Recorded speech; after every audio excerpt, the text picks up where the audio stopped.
Donc bonjour, je vais vous parler aujourd'hui de Daniel 7 et je vais m'y prendre un peu d'une manière peut-être un peu surprenante.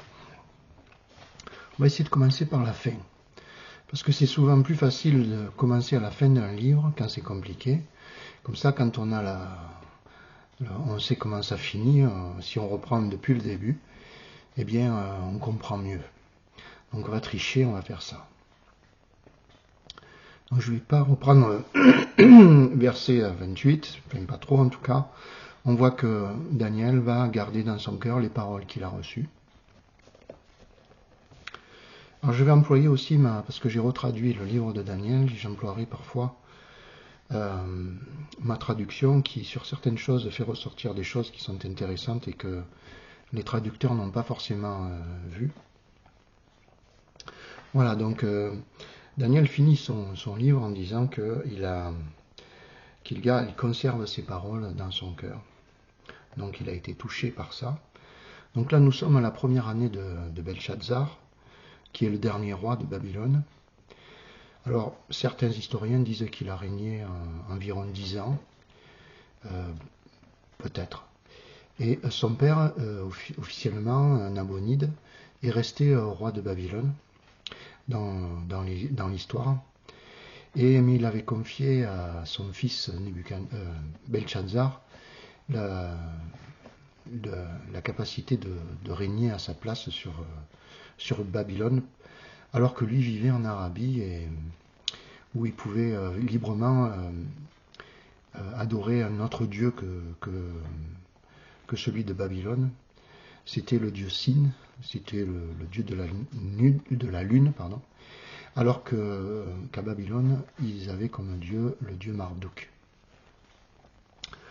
Voilà, donc nous sommes à la première année de Belshazzar, donc peut-être une dizaine d'années avant, c'est-à-dire aux alentours de... Donc la chute de Babylone, c'était le 12 octobre 539, donc là on peut se trouver aux alentours de 450 par là. Donc la vision de Daniel se finit en gardant ses paroles. Ce qui est important, c'est que le livre de Daniel, comme toutes les prophéties, nous on voit des mots, des écrits, mais avant tout ce sont des paroles prophétiques. La particularité des paroles prophétiques, c'est de ce qu'elles annoncent, ça se réalise. Donc ça, vous le voyez par exemple dans Apocalypse, quand les deux témoins, par exemple, font tomber des plaies, etc.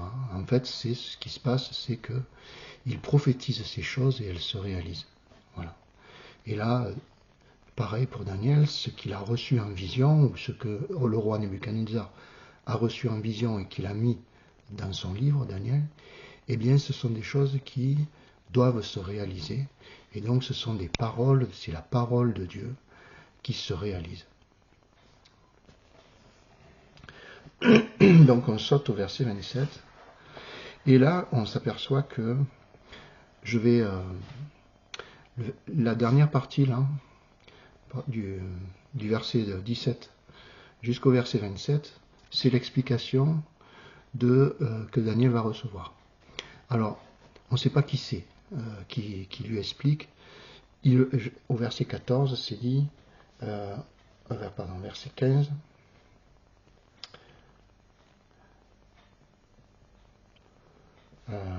moi, Daniel, j'eus l'esprit troublé au-dedans de moi, et les visions de ma tête m'effrayèrent. Je m'approchai de l'un de ceux qui étaient là, et je lui demandai de me révéler la vérité sur toutes ces choses. Voilà, donc là, Daniel, en fait, il est dans un endroit où il y a d'autres personnes, et il demande à une des personnes, c'est quoi cette vision. Donc là, en fait, Daniel, il est dans la vision, et il demande à ceux qui sont dans la vision de lui expliquer les choses. Il n'y a pas de personne physique autour de lui qui voit ces choses. Peut-être qu'on en abordera. Voilà.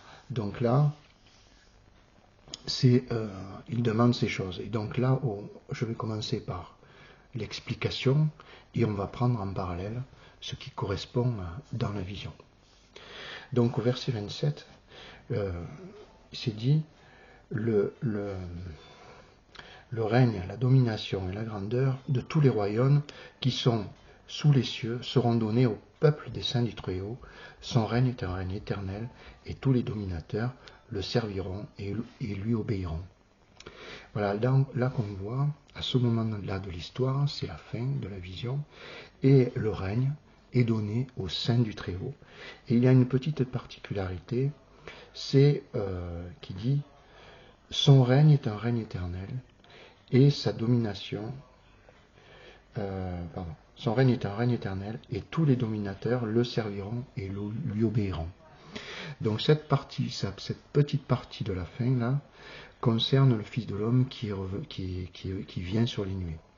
C'est-à-dire que là, le règne de Christ devient éternel. Ouais. Là, je vous lis au verset 14, par exemple, versets 13 et 14, quand le Fils de l'homme, Daniel voit le Fils de l'homme venir sur les nuées, ça c'est comme ça qu'il finit sa vision. Je regardais pendant mes visions nocturnes, et voici sur les nuées du ciel arriva quelqu'un semblable à un fils de l'homme. Il s'avança vers l'ancien des jours, on le fit s'approcher de lui. On lui donna la domination, la gloire et le règne, et tous les peuples, les nations et les hommes de toutes langues le servirent. Sa domination est une domination éternelle qui ne passera point, et son règne ne sera jamais détruit.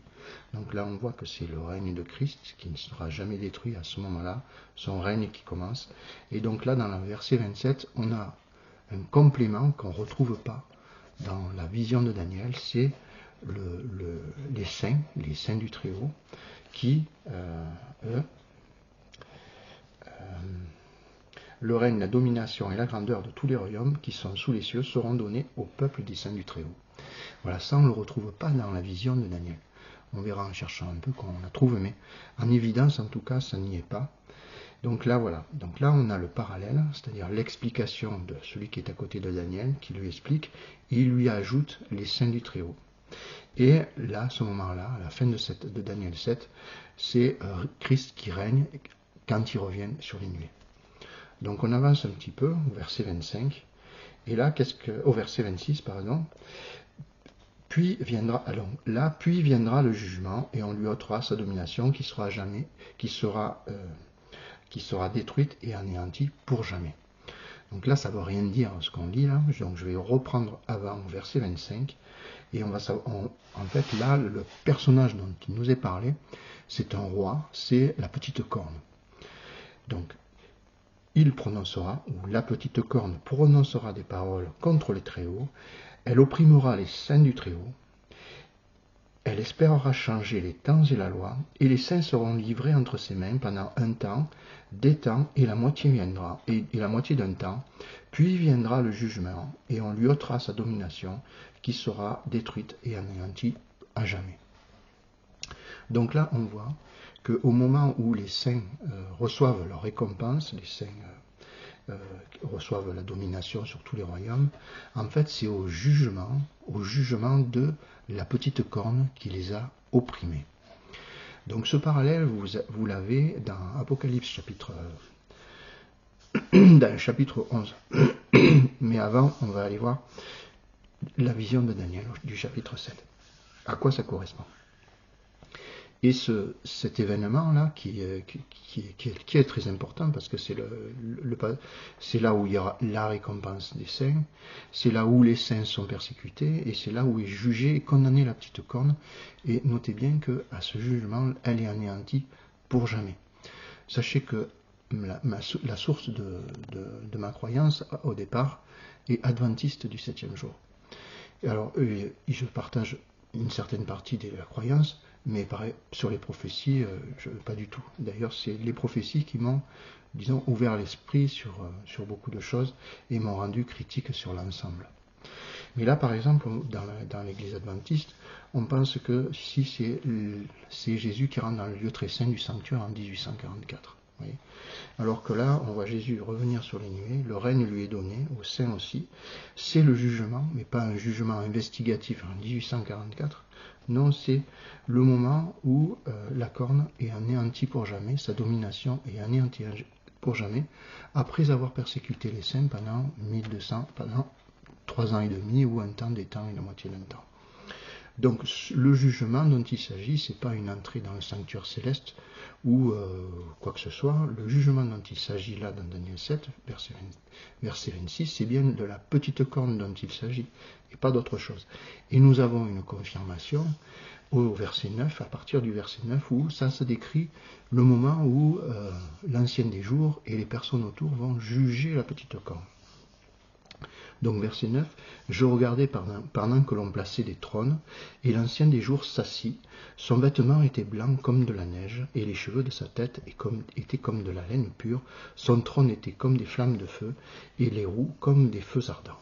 Un fleuve de feu coulait et sortait de devant lui, 1000 milliers le servaient, et 10 000 millions se tenaient en sa présence.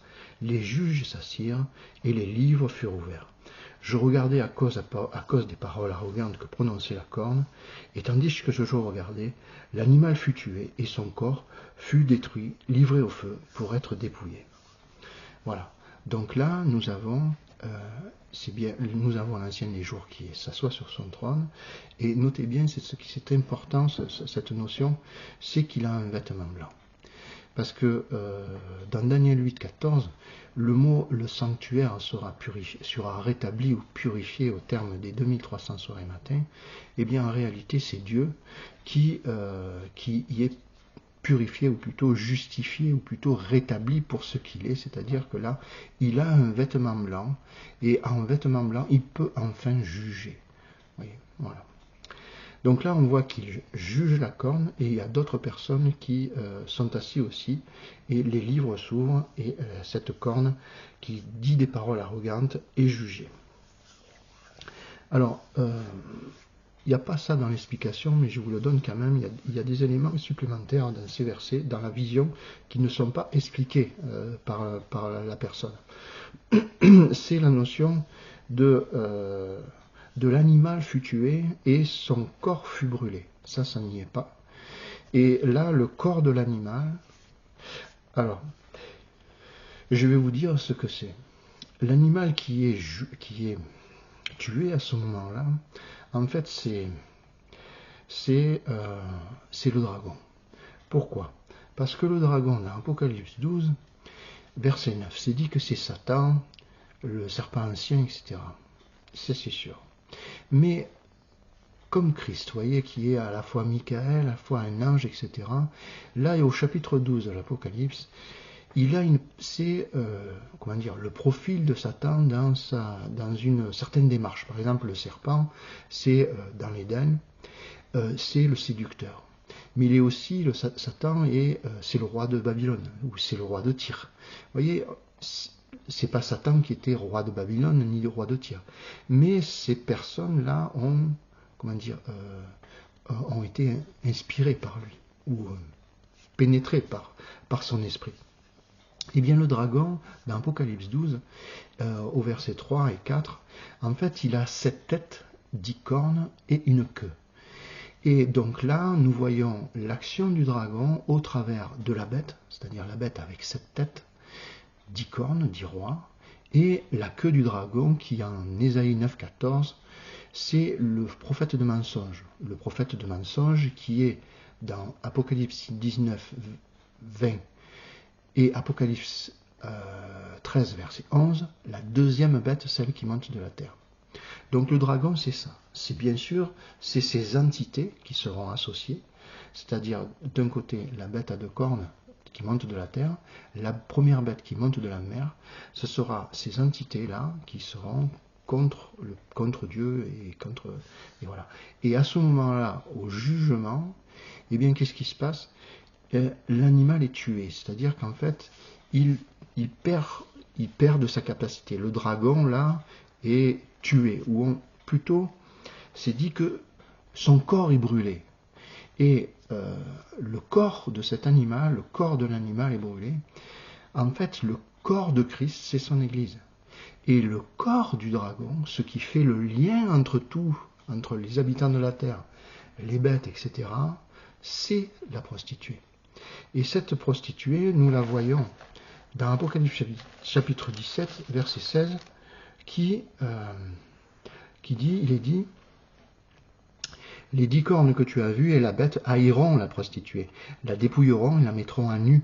Elles mangeront ses chairs et la consumeront par le feu. Car Dieu a mis dans leur cœur d'exécuter son dessein, un même dessein, et de donner leur royauté à la bête jusqu'à ce que les paroles de Dieu soient accomplies. Voilà. Et donc la femme que tu as vue, c'est la grande ville qui a la royauté sur les rois de la terre. Donc là, je vous ai fait déjà une vidéo sur le Babylone, qui c'était Babylone.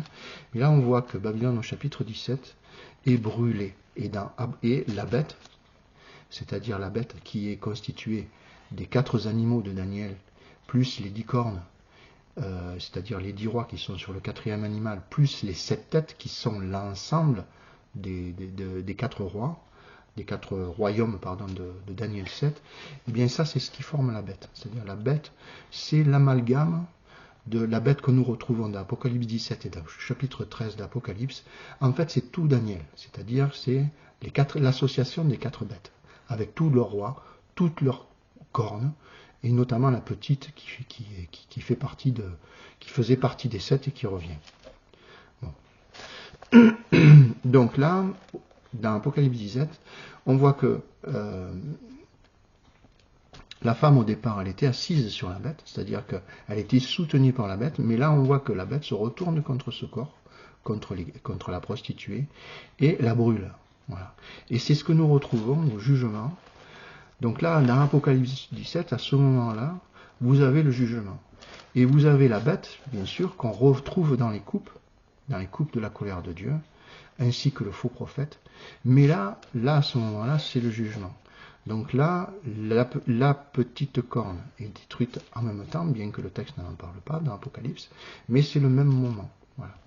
Donc dans Apocalypse, dans Daniel 7, vous avez donc le corps de l'animal qui est brûlé, donc Babylone, mais vous avez aussi au verset 12, ce qui est intéressant, et c'est là où ça il faut faire très attention, c'est que les autres animaux furent dépouillés de leur puissance, mais une prolongation de vie leur fut accordée pour un certain temps. Vous voyez là, c'est dit que les animaux, c'est-à-dire les 4 bêtes, ont une prolongation de vie, mais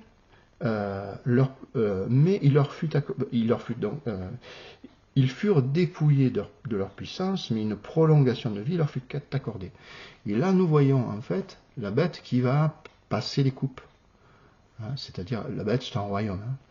Donc, elle va passer les coupes, les coupes de la colère de Dieu, c'est-à-dire qu'elle va vivre au-delà du jugement, qui est à la dernière trompette, à la 7e trompette, qui est le moment où arrive la colère de Dieu. C'est à ce moment-là que vous pouvez vous retrouver aussi dans 1 Thessaloniciens 4,16 et dans 1 Corinthiens 15,52. C'est aussi le moment où l'Église, les morts, ressuscitent. C'est aussi le moment, là, comme le Fils de l'homme revient sur les nuées, à ce jugement. Mais il y a une prolongation de la bête et du faux prophète, au-delà, dans la période du couple, où en fait les hommes qui détruisent la terre vont maintenant être détruits par tous les fléaux qui vont tomber, ou les conséquences des actions des hommes. Voilà, donc là vous voyez, comme dans Apocalypse 17, le corps de l'animal ou la prostituée, vous avez une prolongation qui est donnée aux animaux. Et ce qui est intéressant, rappelez-vous ce que je vous ai dit tout à l'heure, au verset 27, c'est à ce moment-là que les saints prennent règnent, voyez, au moment du jugement. Les saints du Très-Haut qui ont été persécutés règnent. Et bien là, on s'aperçoit que les animaux ont une prolongation de vie, oui, mais ils furent dépouillés de leur puissance. Vous voyez, ça veut dire qu'en fait, là, ceux qui sont vainqueurs, c'est les saints, c'est-à-dire, c'est ceux qui ressuscitent aussi, ils sont vraiment vainqueurs. Les saints qui ont été tués, opprimés, sont vainqueurs, c'est-à-dire qu'ils ont vaincu la mort. Ils sont enlevés avec Christ au ciel quand il reviendra sur les nuées. Voilà, donc ça c'est des aspects très importants. Après, on va continuer sur le verset 25. Donc, verset 25 qui est un passage important aussi parce qu'il nous donne la durée de temps de persécution des saints, que l'on retrouve 8 fois dans la Bible. Donc Jésus insiste beaucoup sur cette période, même dans Luc 21, verset 23, où il dit aux femmes qui allaiteront qu'il faut qu'ils fuient à ce moment-là, et ça on le retrouve dans Apocalypse chapitre 11, verset 2, c'est le temps des nations, et dans Apocalypse 14, chapitre 12, verset 14, pardon, où la femme s'enfuit au désert. Voilà, c'est la même chose que dans Luc 21. Donc, c'est la période. Vous avez alors, pour vous expliquer comment ça se passe cette période, vous avez dans Daniel 12, verset 7, ici, dans Apocalypse chapitre 13, verset 7 aussi, et dans Daniel 7, verset 25, ça fait beaucoup de 7, vous avez les saints qui sont persécutés, c'est-à-dire ces saints-là, ils sont opprimés, mais ils sont tués. Apocalypse chapitre 13, verset 7. Et c'est aussi ceux qui gardent les commandements de Dieu et qui ont le témoignage de Jésus. Et le témoignage de Jésus, c'est l'esprit de la prophétie. En gros, ils gardent les commandements de Dieu, c'est-à-dire qu'ils observent la loi de Moïse, et ils ont l'esprit d'Élie, c'est-à-dire qu'ils ont le témoignage de Jésus qui viennent des prophéties. Voilà.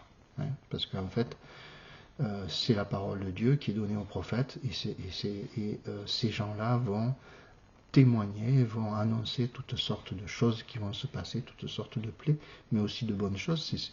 Ces choses qui vont se réaliser, en fait, ne vont que faire que confirmer et renforcer la foi des saints et bouleverser beaucoup de gens qui vont s'apercevoir que la Bible est fiable.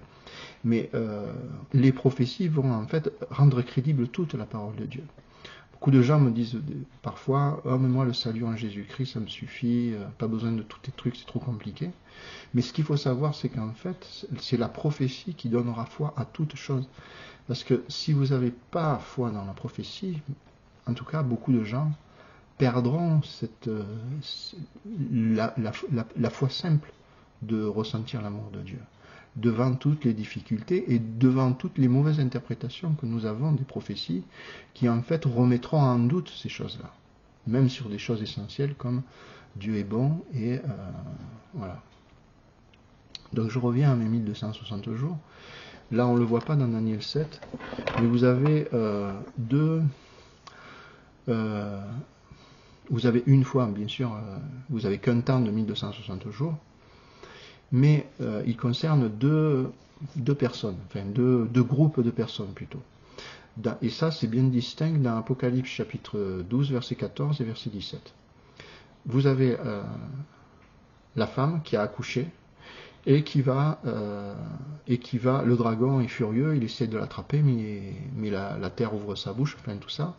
Et en fait, elle s'enfuit au désert. C'est la femme dont parle Jésus dans Luc 21.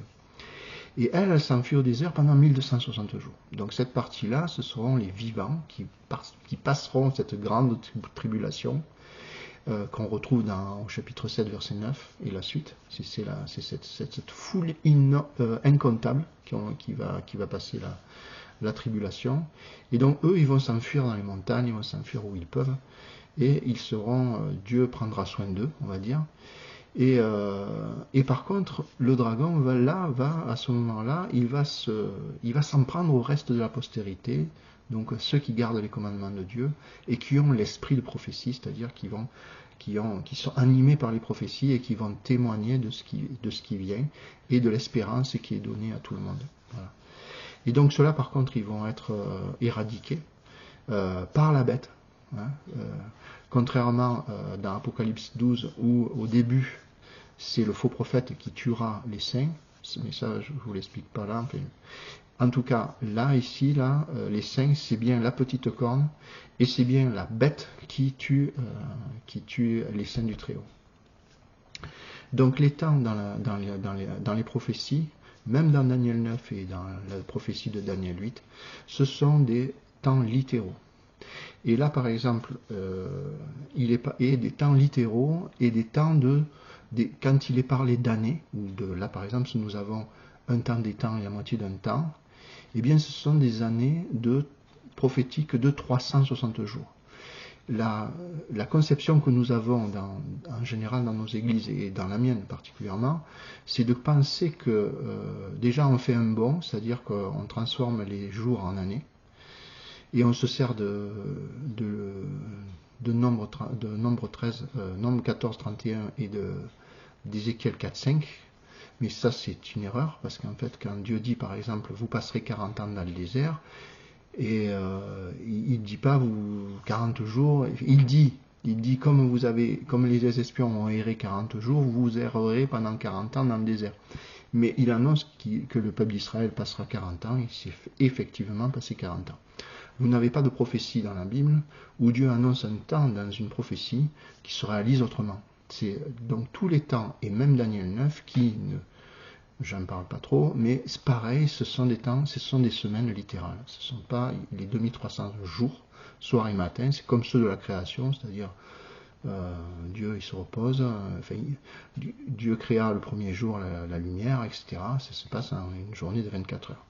Donc là, la prophétie des un temps, des temps et la moitié d'un temps, ce sont des temps de 360 jours et non des temps de 365,24 ou 25 comme nous avons aujourd'hui. C'est-à-dire les temps prophétiques dans la Bible sont de 360 jours. Alors je ne vais pas développer, j'ai fait des recherches pour confirmer ce que je vous dis, parce que ça c'est une chose qui est en général, en tout cas dans l'église adventiste, on prend là ici des années solaires, alors que ça n'existe pas du temps de Daniel et dans les Écritures. Les années solaires, c'est comme le dimanche, je veux dire, par rapport au sabbat, c'est la même chose, ça vaut pas plus. C'est-à-dire que c'est une aberration païenne. Donc là, nous avons 1200, un temps, des temps et la moitié d'un temps, donc ce sont 3 ans et demi ou 1260 jours ou 42 mois, c'est-à-dire les mois sont de 30 jours, les années sont de 360 jours, et les jours, bien sûr, il y a eu un soir, il y a eu un matin, c'est un jour. Alors, ce qui est intéressant là, c'est de savoir que, par exemple, confirmation de ce que je vous dis, il y a une seule prophétie qui parle à ma connaissance des temps, c'est celle de Daniel 4, où il est dit, où le roi va passer 7 ans à errer, vous voyez qu'il va manger de l'herbe, etc. Et en fait, ce ne sont pas des années qui sont annoncées, mais ce sont des temps en araméen, comme ici, pareil, dans le texte de Daniel 7, qui est en araméen. Donc on voit que 7 temps se sont réalisés pour le roi Nebuchadnezzar, et ici nous avons un temps des temps et la moitié d'un temps, c'est-à-dire 3 ans et demi. Voilà, il n'y a pas de... Je ne vois pas pourquoi on changerait les choses ici au chapitre 7, alors qu'au chapitre 4, c'est les mêmes mots, c'est la même langue, et on voit les choses différemment. Il n'y a aucune raison de faire ces choses. Donc, il y a un autre élément aussi que je voulais vous dire, dans ce verset 25. C'est dit qu'elle prononcera des paroles contre les Très-Haut, elle opprimera les saints du Très-Haut, elle espérera changer les temps et la loi, et les saints seront livrés pendant un temps des temps et la moitié d'un temps entre ses mains. Ce qui est intéressant, c'est elle espérera changer les temps et la loi. Alors, le mot loi qui est employé ici, en araméen, c'est le mot date, qui est traduit dans Daniel 9, dans Daniel 2, verset 9. Il est traduit, et on le retrouve pas mal dans le livre de Daniel, il est traduit par la sentence. Vous voyez, donc c'est « Si donc vous ne me faites pas connaître le songe, la même sentence vous enveloppera tous, vous voulez vous préparer à me dire des mensonges et des faussetés. » Voilà. Donc là, le roi, au chapitre 2, avait fait un décret et qui punissait de mort ceux qui, s'ils n'avaient pas les explications. Donc en fait, là, le roi parle de la sentence, c'est-à-dire que la sentence, c'est ce qui découle de la loi, c'est-à-dire la condamnation. Et donc au chapitre 7, ce que la ce que la petite corne va vouloir changer, c'est le temps de la sentence, c'est-à-dire ce qui vient au terme justement de ces 1200, de ces temps, un temps, des temps et la moitié d'un temps. C'est-à-dire elle va vouloir changer la sentence, c'est-à-dire la condamnation. Et qui est condamné? Et c'est normal, parce que c'est elle qui est condamnée. Voyez. Mais il y a aussi, on peut dire aussi, qu'il y a un danger d'être inspiré par le même esprit que la petite corne à cet endroit-là. Et là, je parle à mes frères adventistes. Attention, vous voyez, par exemple, dans la tragédie des siècles, alors moi, dans ma version, à la page 522, de ma version de la tragédie des siècles, parce que des fois, les paginations sont différentes.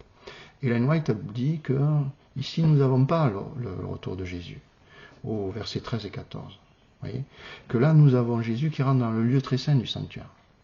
Donc ça, pour moi, c'est changer la sentence. C'est-à-dire, c'est établir 1844, quand Jésus rentrerait dans le lieu très saint à cet endroit-là, et c'est changer en réalité la prophétie qui va s'accomplir, qui donnera de l'espérance aux saints qui seront persécutés par ce roi, par la petite corne. Vous voyez, ça, pour moi, c'est dangereux. Et là, je trouve que elle écrit beaucoup de bonnes choses, hein, mais ça, pour moi, c'est impardonnable.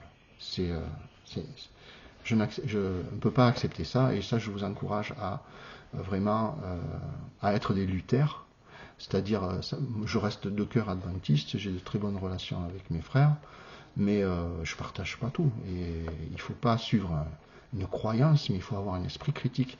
Et d'ailleurs, je vous le dis, dans Matthieu 24, quand Jésus dit que toutes les pierres seront ébranlées au moment de la fin, hein, et il voit le temple, mais il faut y voir le temple, c'est-à-dire l'Église, à ce moment-là, il ne restera pas pierre sur pierre qui soit ébranlée.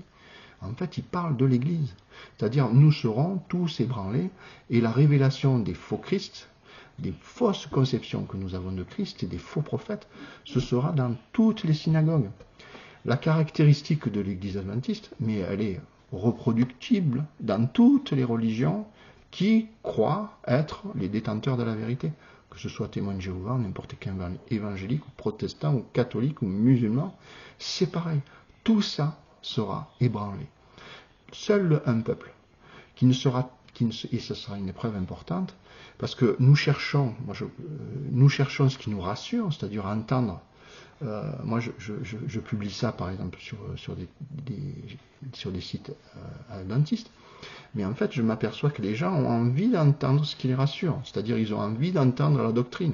Et quand on leur met, quand on explique les prophéties et la réalité des textes, par exemple, eh bien, il n'y a plus personne. Ils fuient. Donc là, il va y avoir une épreuve, c'est-à-dire que, comme au temps des Juifs, en fait, là, il va y avoir un coup de vent dans les branches, et toutes les olives ne vont pas rester sur l'olivier. Il y en a beaucoup qui vont tomber. Voilà. Donc ça, il faut être vigilant. Il n'y a pas de jugement de valeur. Mieux à un, moi je vous dis, quelque chose que j'apprécie beaucoup chez les adventistes, c'est la notion de l'enfer que je retrouve pas dans cette religion. Je trouve que c'est une religion qui est quand même beaucoup tolérante. Les gens qui y sont tolérants vis-à-vis de la différence, etc. Ils sont quand même dans la recherche de la parole de Dieu, d'une manière sincère. Donc moi, Dieu m'a placé là, je reste là. Mais il faut avoir un esprit critique. Donc là, la petite corne voudra changer les temps de la sentence. C'est-à-dire, et ça, faisons attention, soyons bien au clair vis-à-vis de ça. Hein. Au terme des 1260 jours de persécution des saints, vient le jugement et le retour du Fils de l'homme sur les nuées. Donc là, nous avons une des dates qui détermine le moment du retour de Christ. Vous voyez dans Matthieu 24, au verset 3, les disciples demandent à Jésus, mais quand et quel sera le signe de ton avènement et de la fin du monde? Eh bien là, c'est-à-dire il y a un premier signe qui sera donné, qui définira le moment où Jésus revient. Là, vous en avez un autre, que Jésus parle plus tard dans Matthieu 21, dans Luc 21, verset 23. par exemple. Là, les 1260 jours, ou le temps des nations, c'est ce temps-là. Eh bien, Jésus ne sait pas quand. Là, Jésus, aujourd'hui, ne sait pas quand est-ce que ça va commencer. Par exemple, cette persécution. Ce qu'il sait, c'est que ça va durer. Quand la persécution va commencer, il restera 1260 jours pour le jugement. Eh bien, nous avons aussi d'autres prophéties qui arrivent au même résultat, c'est-à-dire au jugement, comme les 1290 jours et les 1335 jours de Daniel 12, et aussi dans Daniel 8, les 2300 soirs et matins qui commencent par un sacrifice perpétuel et finit au moment où le sanctuaire, alors le sanctuaire c'est le mot Kodesh en hébreu, qui veut dire le saint, qu'on retrouve dans Zacharie 14, 20, ou Daniel 9, versets 24 et 26, c'est-à-dire le saint des saints, c'est-à-dire c'est Dieu, que l'on retrouve dans Apocalypse chapitre 21, verset 22, c'est-à-dire que Dieu est le sanctuaire, ou dans Jean chapitre 2, verset 20, où en fait que les Juifs s'aperçoivent qu'en fait que Jésus va reconstruire le temple, mais en fait il parlait de son corps. Voyez, donc le sanctuaire qui est rétabli au terme des 2300 soirs et matins, c'est au verset 9 de Daniel 7, c'est l'ancien des jours qui juge en vêtements blancs la petite corne, voyez, au moment du retour du Fils de l'homme. Donc là, les 2300 soirs et matins seront la prophétie la plus importante de l'histoire, parce que c'est ça la bonne nouvelle. C'est-à-dire la bonne nouvelle de la fin, ce sera les 2300 soirs et matins.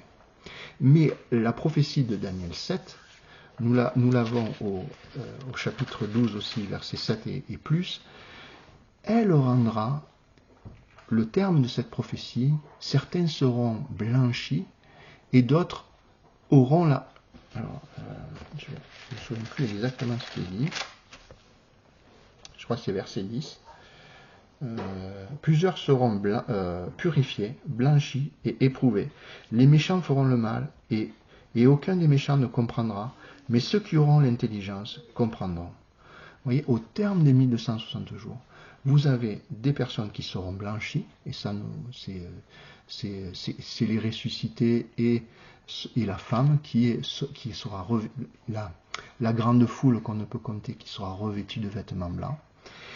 Voyez, et d'autres personnes, mais les méchants feront le mal, et aucun méchant ne comprendra. Voilà.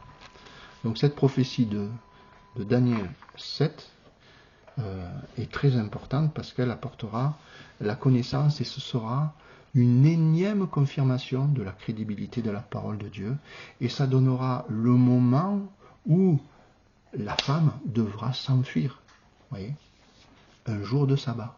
Parce que là, par exemple, on s'aperçoit que ceux qui gardent les commandements de Dieu, eh bien, dans Luc 21, la femme, Jésus met un clin d'œil sur le jour du sabbat. Voilà. Quoi vous dire encore? Donc après, nous avons...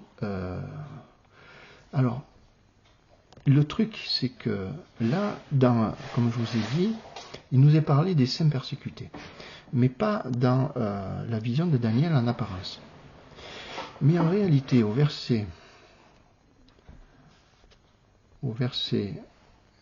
8, alors, dans ma traduction que j'ai faite, j'avais ouvert l'intelligence prophétique sur les cornes, et voici qu'il y eut une autre corne, petite, qui avait été supprimée, au milieu d'eux. Et 3 des cornes qui avaient été devant sa face furent castrées. Là, je vais pas, on verra ça peut-être plus tard, par celle qui était venue avant. Et voici, elle avait les yeux de l'homme corne, et sa bouche parlait avec arrogance. Pardon, je me suis trompé, c'est au verset 7. Voilà, non, c'est au verset 7. Depuis le site où je prophétisais, j'ai vu les apparitions de la nuit. Et voici la bestiace, quatuor, effrayante. En fait, la bête, là, au verset 7 et au verset 23, en araméen, si vous avez la possibilité de voir le texte, vous avez un mot qui n'est pas traduit. qui est remplacé par, il est entre parenthèses, et vous avez, c'est la bête, la quatrième bête, vous avez de traduit. Mais en fait, en araméen, c'est le mot quatuor, c'est-à-dire que ici vous avez la bête quatuor, c'est-à-dire que c'est un assemblage de quatre animaux. Donc elle était épouvantable, extrêmement puissante, avec des dents de fer énormes. Elle dévorait le reste mis en morceaux et le piétina avec leurs pieds. Elle transforma les bêtes face à elle et elle avait 10 cornes. Donc là, ce qui est intéressant, elle dévorait le reste mis en morceaux et le piétina avec leurs pieds. Voilà. Donc là, il nous est parlé du reste, qui est mis en morceaux et piétiné. Et ça, vous ne l'avez pas en général dans les traductions. Alors, je crois que vous l'avez dans la traduction Chouraki. Enfin, vous vérifierez, je crois qu'elle y est dans cette notion du reste dans la traduction de Chouraki. Et ce reste-là, eh bien, ce sont nos fameux... nous avons la confirmation du chapitre 12, verset 17, où c'est dit: et le dragon fut irrité de ne pas pouvoir attraper la femme, irrité contre la femme, et il s'en alla faire, pour se venger, il s'en alla faire la guerre au reste de sa postérité, à ceux qui gardent les commandements de Dieu et qui retiennent le témoignage de Jésus. Donc en fait, là, ce qui nous manque dans Daniel 7, ces saints persécutés, en réalité nous les retrouvons dans Apocalypse 13, 12, 17, c'est le reste, mais il y est au verset 7, en araméen. Voyez, alors que quand on lit le texte, on n'a pas l'impression que cette petite corne a persécuté quelqu'un. Donc cette petite corne, c'est la tête que nous retrouvons au chapitre 13, verset 3. C'est celle que Jean voit, il voit une bête sortir de la mer. Et là, qu'est-ce qu'il voit? Il voit une tête blessée à mort précédemment qui revient. Alors remplie d'admiration, la terre entière adore la bête, c'est-à-dire son royaume, et elle va dominer 42 mois, les fameux 1260 jours, et elle va tuer entièrement les saints. Alors ça, je vais vous lire.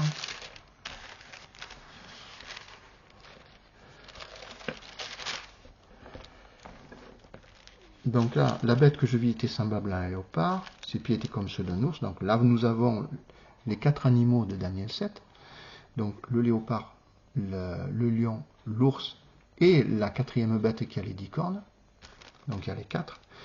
Et la petite corne qui revient, qui est en fait qui est la tête blessée à mort qui revient, qui est en réalité la petite corne, et en fait dans sa phase retour dans Daniel 7 et dans Apocalypse 13 aussi. Voyez. Donc je reprends un truc qui est très important pour comprendre Daniel 7, c'est que les 4 animaux de Daniel 7 ne sont pas Babylone, etc., etc. Ce sont des animaux qui vivront à la fin des temps, comme le verset 12 de Daniel 7 le dit, et comme le verset 17 aussi de Daniel 7 le dit. C'est-à-dire il dit: les 4 animaux auront 4 rois qui s'élèveront de la terre, alors que là, nous, on est au dernier roi de Babylone. Vous voyez. Donc tout ça, c'est au futur. Donc vous prenez Daniel 7, et Apocalypse 13, c'est exactement la même chose. À part que dans Daniel 7, la bête, elle est découpée en petits morceaux. Des 10 cornes, la petite corne, un animal, 2 animaux, 3, etc. Alors que dans Apocalypse 13, elle est semblable au léopard, c'est-à-dire il a 4 têtes. Voilà. Alors, déjà, là, je vous dis, le léopard de Daniel 7, c'est le Royaume-Uni. Pourquoi? Parce qu'il y a un royaume qui a 4 têtes, qui est puissant aujourd'hui et qui le sera certainement demain, c'est le Royaume-Uni, parce qu'il est composé de l'Écosse, de l'Irlande, du pays de Galles et de l'Angleterre. Et donc, il y a un roi qui domine les autres, les 3 autres. Eh bien, la bête d'Apocalypse 13 sera la même chose, c'est-à-dire qu'en fait, elle sera constituée de 7 têtes, 7 rois, oui, parce que le Royaume-Uni en a 4 aussi, mais il y a un principal sur le Royaume-Uni. Et en fait, la bête d'Apocalypse 13, elle est semblable au Royaume-Uni parce qu'en fait, il y a un roi sur les 4 qui domine sur les autres. Ça va? J'espère. Donc en fait, vous avez le roi d'Angleterre qui domine sur les 3 autres pays, et bien la bête aura le même fonctionnement quand la bête sur le 4e royaume, qui est les États-Unis, qui reviendra, ce roi, et bien vous aurez ce roi qui dominera les 4 autres bêtes, ou les 4 principaux rois des autres royaumes, dont un est le léopard de Daniel 7, c'est-à-dire le Royaume-Uni. Donc là, je vous donne 2 identifications, assez faciles à trouver, parce que le bouc de chèvre qui parcourt toute la terre, en réalité, c'est la bête, la 4e bête, celle qui a dans Daniel 8, vous avez le premier roi, c'est-à-dire la grande corne, qui meurt au verset 8, Daniel 8, verset 8, et en fait, Daniel 7 vient à partir du moment où la petite corne se relève dans Daniel 8, et là nous avons 80 des cieux, et là nous avons Daniel 7 en réalité qui est le parallèle de la 2e partie de Daniel 8. Voilà. Donc le bouc de chèvre qui parcourt toute la terre sans la toucher et qui est d'Occident, et c'est en fait un bouc de chèvre en araméen, c'est en hébreu parce que Daniel 8 est en hébreu. Un bouc de chèvre, c'est-à-dire c'est un royaume constitué d'États-Unis. C'est l'union de plusieurs États qui fabriquent un royaume.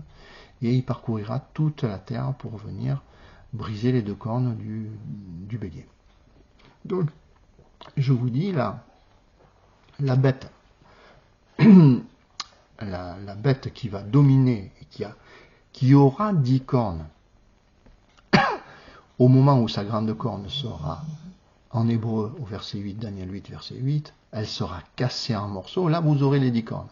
L'autorité est cassée en morceaux de la grande corne. Pendant un temps, vous aurez ces 10 cornes, c'est-à-dire un royaume, comme un gouvernement, si vous voulez. Il n'y aura pas une tête particulière. Eh bien, ce sera les 10 cornes qui gouverneront. Et la petite corne remontera petit à petit. Et c'est elle qui va dominer les autres royaumes et qui va dominer aussi les États-Unis. Voilà. Et donc la grande corne, Daniel 8, verset 21, c'est le premier roi. Les 4 cornes, c'est mal traduit dans Daniel 8, sont en réalité au verset 22 des royaumes. Là, nous avons les 4 royaumes, voyez. Et de l'un des 4 royaumes sort la petite corne, c'est-à-dire c'est du bouc, en fait. Et bon, voilà. Donc, en fait, dans Daniel 7, ces 4 animaux sont associés et la petite corne va dominer toute la bête. Et en fait, les 3 premiers vont être sous la domination des États-Unis, c'est-à-dire de celle où il y a eu le roi qui est revenu. Pourquoi?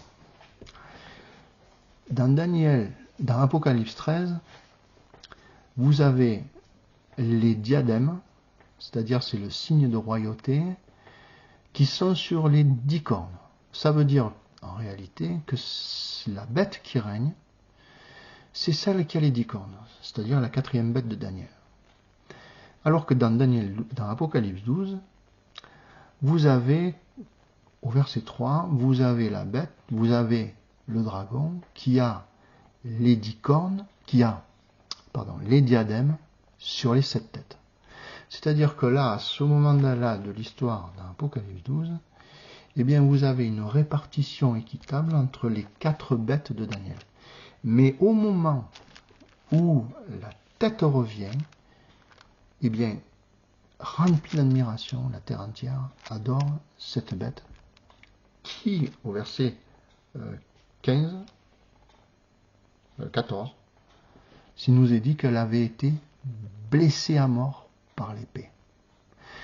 C'est-à-dire que là, les États-Unis, au moment où sa grande corne sera le terme, là c'est au verset 3, c'est le terme c'est blessé à mort aussi.